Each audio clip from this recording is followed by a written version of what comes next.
I had been married to my husband, John Brown, for 3 years. Though we shared a bed, he had never touched me. Over time, I began to suspect he had issues in that regard. For 3 years, I had failed to bear any children for his family, naturally enduring the cold stares of my mother-in-law. I had begged my husband countless times to see a doctor, but he ignored me. Eventually, I convinced myself that a sexless marriage was bearable, if only we could stay together peacefully. But I was wrong. While doing laundry, I found a receipt for a hotel couple's suite and a box of condoms in his pocket. I was stunned. No matter how much I had trusted John Brown, doubt overwhelmed me. Olivia Watson, what are you spacing out for? I told you to hang the clothes, do it faster. My mother-in-law, Bella Watson's harsh voice jolted me back to reality. I quickly finished washing and hanging the clothes, then stepped out. What is it, Mom? She shot me a fierce glare. You're so slow at chores. Go fetch me a glass of water. Okay. I headed toward the kitchen but accidentally collided with Mia Watson, who had dashed out of nowhere. She lost her balance and fell to the ground, bursting into tears. Mia, are you hurt? I rushed to check on her. Mia Watson was John's 5-year-old daughter from his previous marriage. Before marrying him, I knew he had a daughter, but integrating into this family had been anything but easy. Hearing the cries, my mother-in-law pushed me aside and scooped Mia into her arms. How did this happen? She turned to me, her tone accusatory. You refused to get water, so you took it out on a child? I was speechless. For 3 years, I had tried to blend in, but in their eyes, I would always be an outsider. Being a daughter-in-law was hard enough, being a stepmother was impossible. Mom, I didn't. It was her. She pushed me. Mia interrupted, pointing at me. She's a bad woman. Mia, children shouldn't lie, I said wearily. This wasn't the first time she had falsely accused me. How could a child lie so calmly, without a trace of guilt? Why would a child lie? You're heartless. How dare you deny it? Slap. I was stunned by the slap across my face. You're stubborn to the end. You never had good intentions when you married into our family. Before I could respond, the door opened, and John Brown walked in. Mom, what's going on? Your voice is echoing through the building. Seeing her son, my mother-in-law grew bolder. Perfect timing. Son, your wife has been married to us for 3 years without bearing a single child. And now she bullies Mia all day. Tears welled up in my eyes. But I stayed silent, knowing any explanation was futile. John Brown glanced at Mia, then at me, his eyes cold and impatient. Can't you just let me have some peace? I hadn't expected him to take my side, but his words still stung. Swallowing back tears, I said coldly, believe what you want. I've done nothing wrong to your family. I pushed past him and stormed into our room, still hearing my mother-in-law's complaints. Later, John entered the room and grumbled. Why do you always have to create drama? I'm creating drama? The tears I had held back spilled over. Useless to talk to you. He tossed his suit on the bed and headed to the bathroom without a second glance. I sneered. This man had once sworn to love me forever. Now, everything had changed. My husband, my love, both had turned to ashes. Wiping my tears, I reached to put away his suit when I felt something hard in the pocket. Remembering the receipt and condoms, I pulled out a small bottle. The label pierced my heart, love potion. Rage surged through me. How could anyone be so shameless? Carrying such a thing everywhere? I resisted the urge to confront him, instead pouring out the contents and filling the bottle with super glue from my drawer. Let them have their fun now, I thought. Let this glue teach them a lesson. I put it back the bottle in his pocket. When he emerged from the bathroom, I pretended to be angry, sitting stiffly on the bed. He glanced at me, grabbed his suit, and headed out. I have things to do. Don't wait for me for dinner.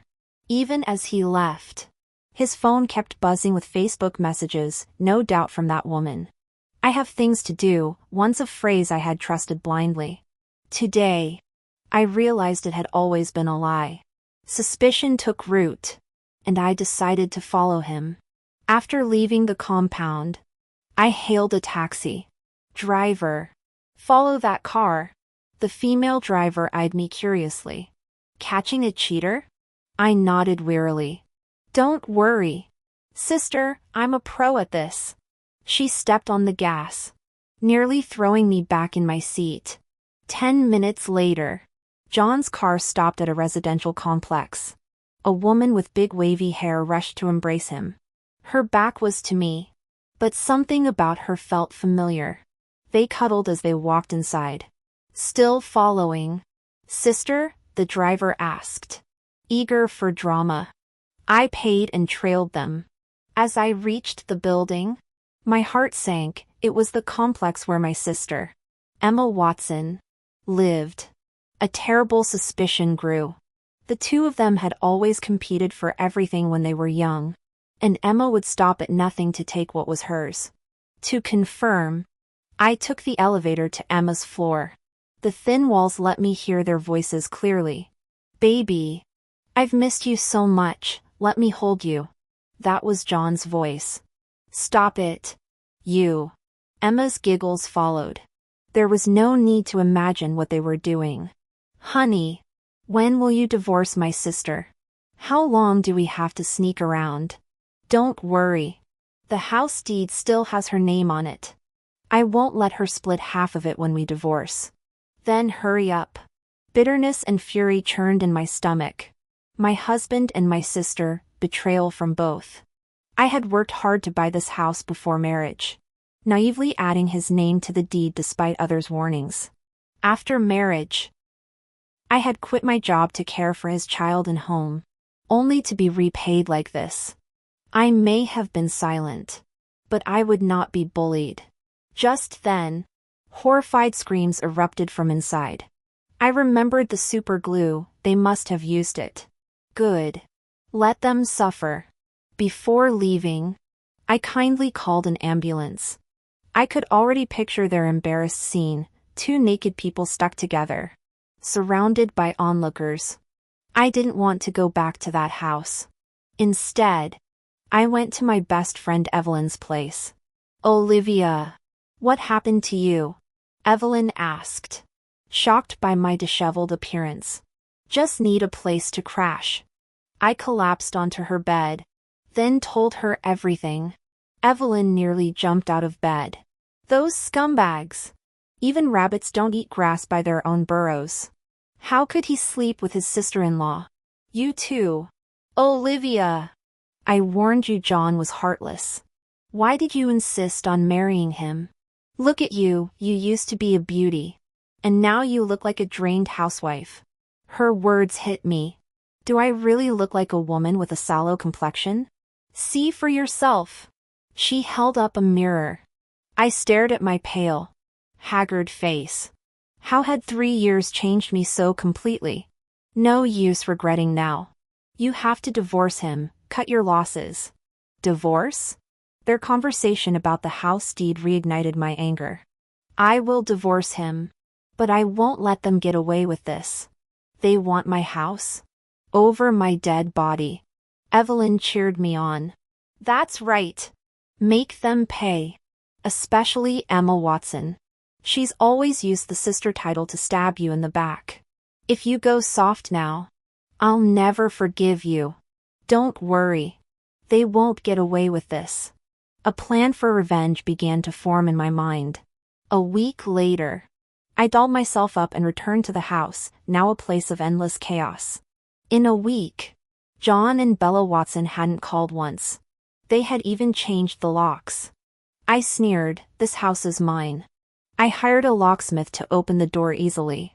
I marched into the bedroom, grabbed all of John's clothes, and cut them to shreds with scissors.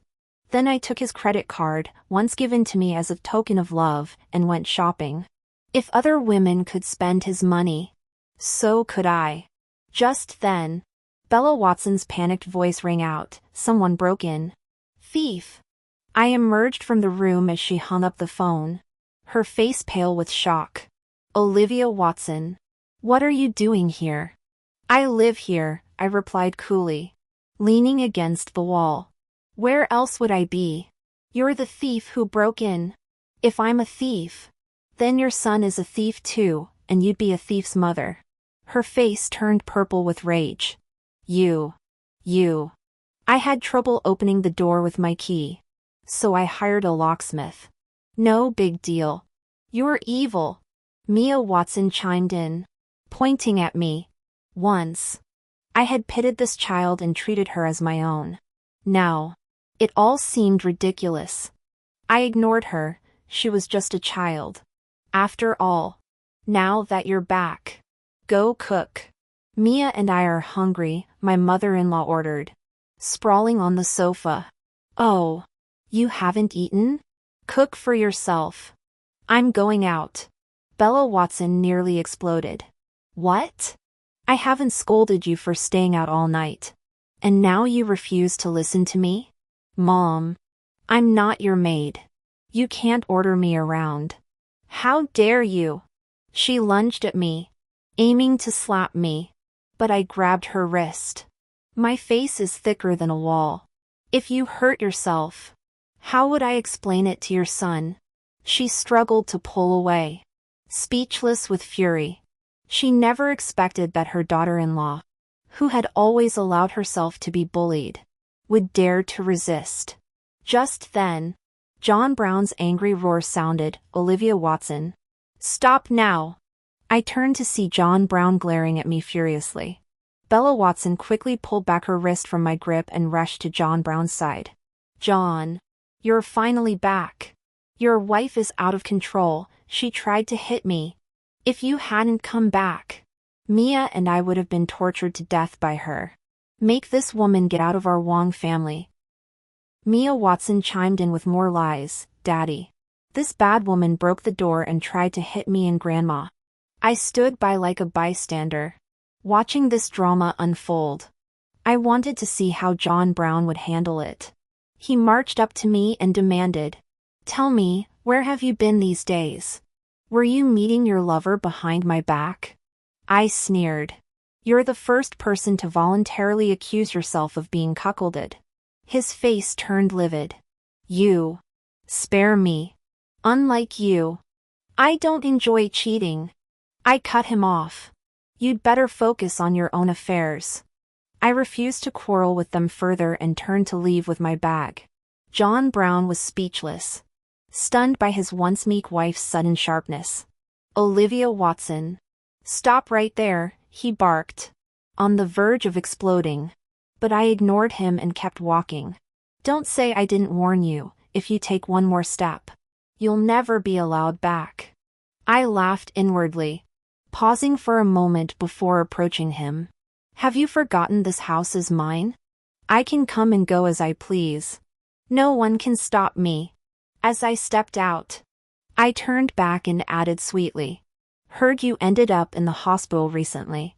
Just a friendly reminder, next time, don't be so hasty. One wrong move, and you might end up sterile. I slammed the door behind me, drowning out their curses. After leaving, I met Evelyn for a shopping spree. I bought all the designer clothes and luxury bags I'd once hesitated to splurge on. I used to be a successful career woman, but I'd fallen for John Brown's honeyed words and turned myself into a downtrodden housewife. It was the stupidest decision of my life. Determined to max out John Brown's credit card, I hit up beauty salons, gyms, and five-star restaurants, indulging in every activity I'd missed over the past 3 years. Only when the card was thoroughly maxed out did I return home with my loot. As expected, John Brown sat on the bed with a dark scowl, waiting for me. The moment he saw me, He pointed at the shredded clothes and demanded an explanation. I didn't even glance at him. I bought these clothes. Can't I destroy them if I want? Next. He fumed about the money I'd spent, complaining that money doesn't grow on trees. I shrugged. So what if I spent your money? What's the big deal? John Brown was speechless with rage. It took him ages to choke out. Olivia Watson. You're a wasteful bitch. I've had enough of you. Let's get a divorce. Now. He tried to pin the blame for the divorce on me. But this was exactly what I'd expected. Divorce? Sure, I replied nonchalantly. His eyes lit up with triumph at my agreement. He yanked open the dresser drawer, searching for the marriage certificates. Fine. But before we get the divorce papers, we're going to the real estate bureau to remove your name from the house deed. You, your mother, and your daughter can move out. His hand froze mid-search. What? You want me to take an old woman and a child and move out? Have you no conscience? Where would we go? I feigned innocence. You don't expect me to keep supporting your family after the divorce, do you? Or were you planning to leave me with nothing? He had no reply. Okay. If you won't move, then pay me 3 million yuan. I'll leave. I won't even charge you interest or the appreciation on the house, I said. I knew John Brown couldn't afford 3 million. Not even 300,000. And even if he could, he'd never give it to me. 3 million? Dream on, he roared. Then we'll just drag this out. I never said I was in a hurry to divorce, I shrugged. Finally, failing to get his way, he stormed out, slamming the door. Now that our relationship was irreparably broken, my top priority was finding a job to support myself. I told Evelyn my plan, and she promptly sent me a job listing for a top 500 company in the city. It was for Lou's Group. I remembered applying there right after graduation, but John Brown had discouraged me, claiming big companies have too much competition, you'll never get ahead. Looking back, he'd probably feared I'd outshine him. Still, I worried. 3 years as a housewife had left a gap in my resume. Would they even hire me? But Evelyn insisted. Trust your skills. So I quickly drafted a resume and went for the interview. During the interview, my phone vibrated nonstop in my pocket. Afterward, I checked 15 missed calls from John Brown. Before I could turn it off, he called again. I answered irritably.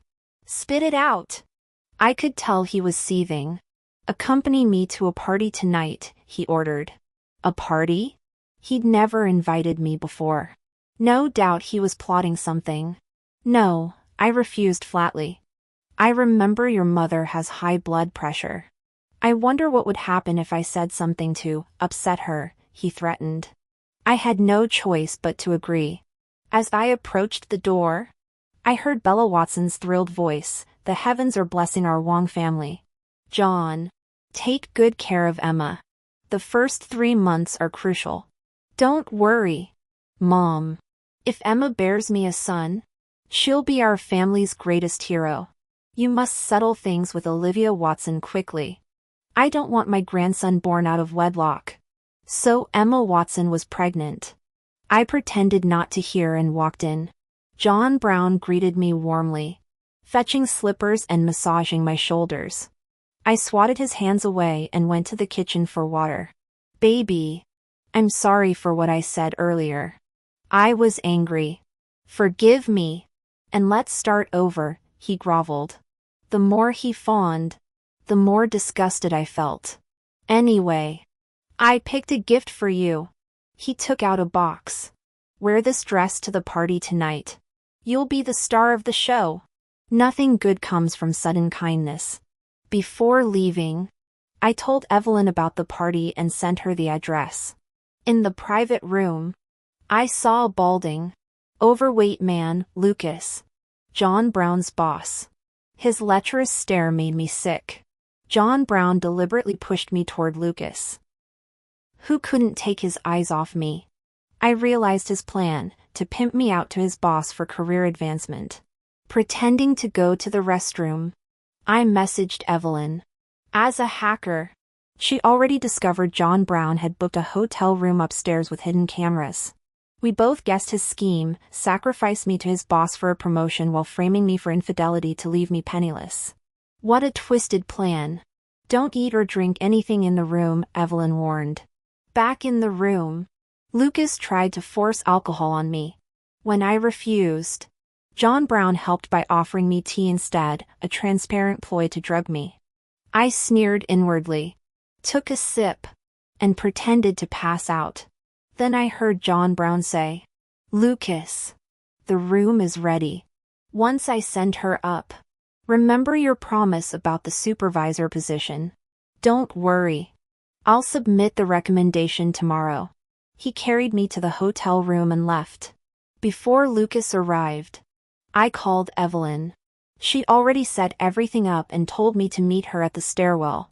We hid there until we heard screams from the room, then quietly left. The next day, I returned home, took a long bath, and fell asleep. Suddenly, I felt a heavy weight on top of me. I opened my eyes to see John Brown's face inches from mine. I kicked him off the bed with a thud. "Are you crazy?" he shouted, rubbing his sore back. "If you ever touch me again, that'll be the least of your problems," I snapped. "I'm allowed to touch my wife," he protested. "Even when you hand her over to another man's bed?" I retorted. "I don't know what you're talking about," he stammered, avoiding eye contact. "Cut the act. I know you tried to use me to curry favor with Lucas for a promotion. Too bad your plan failed." He dropped the pretense. "Fine. Where were you last night?" "Thanks to you, I didn't get promoted. They put me on forced leave. Are you happy now? We'll all be broke." "John Brown, you make me sick. If you don't explain where you were, neither of us will get away with this." He lunged at me, ripping at my clothes. I struggled to push him off. Just then, his phone rang. He stopped and turned to answer it. Judging by his nervous tone, it was undoubtedly Emma Watson. Now that she was pregnant, she'd surely demand he rush to her side. Sure enough, moments later, I heard the door slam shut. I immediately called Evelyn and told her John Brown had gone to see Emma Watson. With her usual efficiency, Evelyn reported the next day that everything was handled.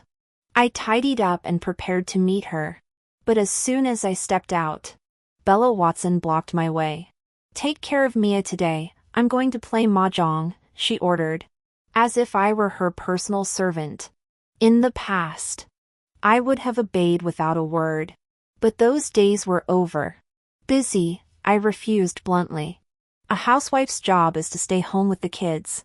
"Where are you going, chasing men?" she sneered. "Exactly. Want me to take Mia along and teach her how to seduce men?" I shot back. Since we'd already fallen out, I had no reason to hold back. You're rebellious. You slut. I'll beat you to death." Bella Watson lunged at me like a madwoman. I brushed past her and left, ignoring her curses. At our meeting spot, Evelyn grinned triumphantly. "Big score. I didn't just get photos of John Brown and Emma Watson, I got her with another guy too. Girls got moves." She handed me 2 stacks of photos. The first showed John and Emma naked in compromising positions, the second, Emma clinging to a different man. "Wonder what he'd do if I sent these to him," Evelyn smirked. I studied the photos, sneering inwardly. Whose kid is she even carrying? Not yet. He wants a divorce because of her. If he finds out she's cheating now, he might backtrack. Then I'd lose half the house and stay trapped, I said. Right. Good call. A week later, I started at Lou Group. Keeping it quiet from John Brown, we were already living separate lives. He spent his days job hunting, while I rediscovered the joy of work. In 3 months, I became top sales, earning my leader's favor and a fat salary. No more scrimping for John Brown. My long hours finally got to him. One night, he dragged me into the room. "Where have you been? You're a married woman, what's with the disappearances?" "Married?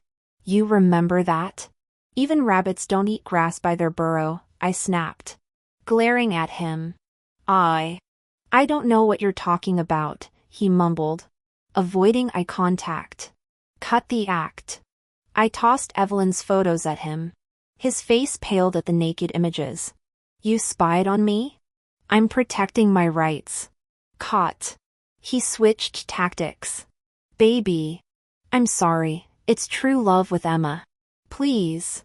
Let us be together. Sure, sign over half the house and move out. Or pay me $3 million. He pleaded. "I don't have the money. Emma's pregnant, she needs." "Spare me the pity party," I interrupted. Desperate. He snapped.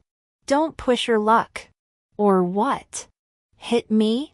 Go ahead, then I'll report domestic abuse and make you leave with nothing," I challenged, shoving my face toward him. His raised hand froze midair. "Fine. Olivia Watson. You win," he hissed, slamming the door. He stayed away for days, and I enjoyed the peace until he moved Emma Watson in. "Sorry. John worries about me pregnant alone. You'll keep me company, right?" she smirked. I ignored them and moved in with Evelyn. Let them deal with finances, he was unemployed. After all. Days later, they tracked me to Lou Group. I was reporting to Mr. Lou when the receptionist rushed in. In the lobby, my mother-in-law lay on the floor, screaming. My daughter-in-law's cheating. 3 years. No kids. Now she wants a fortune to divorce. I tried to pull her up, but she shrieked.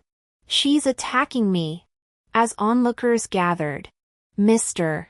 Lou descended. "You're disrupting our operations. Leave now, or we'll sue," he said calmly. Bella Watson scoffed. "My son's high paid. He'll cover losses." Mr. Lou turned to his assistant. "Calculate half an hour's losses. 3 billion daily revenue, that's 62.5 million for 30 minutes. The old woman paled. 62.5 million? We'll go." She fled, and the lobby quieted. "Don't let others dictate your life, Mr. Lou told me. We're expanding overseas. You're a top candidate for regional director." I stood stunned, weighing his words. That night, I plotted with Evelyn, our friend Lila Smith, who ran a matchmaking agency, called John Brown using his online resume. "Mr. Wong, your resume fits our matchmaking consultant role, annual salary 10 million, she lied. His eyes lit up. "No downsides, except we need divorced applicants," she added. "I'm getting divorced. Any day now," he rushed. "Sign here. Then, we'll hold the contract until your divorce is final." She slid a dummy contract and 20,000 RMB cash across the table. "Agreed 1, he signed. 10 minutes later, my phone rang. "I'll sign the divorce papers. Take the house," he said. Song and Chen grinned. "Genius," they chorused. True to his word, he drafted papers and moved out. I changed the locks, slept like a baby, and finalized the divorce the next day. Outside the courthouse, Emma Watson posed with her belly, smirking. I handed them photos of her with another man. Wedding gift. "Enjoy," I said, hailing a cab. Later, I heard she miscarried, likely from the shock. John Brown stormed Chen's office, only to be turned away. When he sued me for fraud, Mr. Lou's lawyer shut it down.